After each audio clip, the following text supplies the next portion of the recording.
right, so I watched your video, and I hope I'm pronouncing your name correctly, Kevork.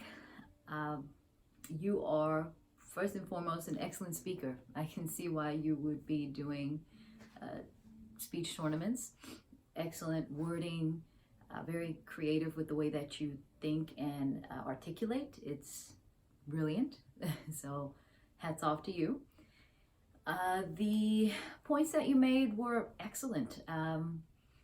I do want to talk a little bit about the hate. You know, that's something that you mentioned is what's wrong with the world and whether or not it can be fixed. I completely agree with you. There's a lot of hate in the world. However, I also always see hate as an extension of love. And I know it's a weird way to look at it, but you honestly can't hate something unless there's some kind of feeling behind it. There has to be. So to me, it just means that people who hate, there's still a feeling towards something. It would be completely different if we were all just indifferent and we just didn't care for each other at all. If we just didn't care for each other at all, the world would probably be a little bit better, but it might be even colder. It might be even more standoffish. People wouldn't really interact and communicate with each other as they do.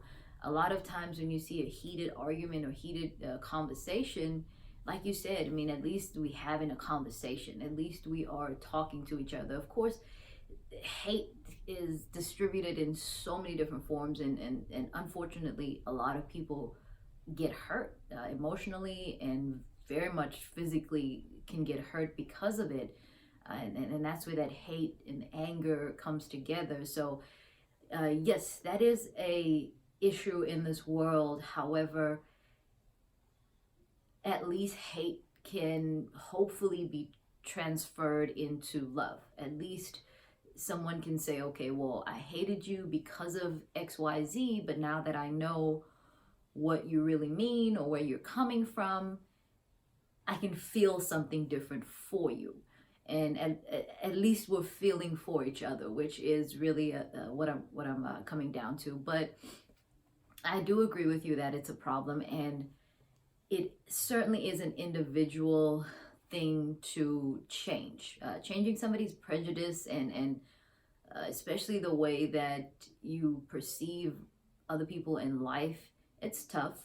But when we consistently do what we would want others to do, what we would want people to feel, then that is the step in the right direction. I mean, war, I can clearly see things coming like that. However, the fact that in my video I mentioned the fact that we even have a future always gives us the option to, or the opportunity to be better, to do better.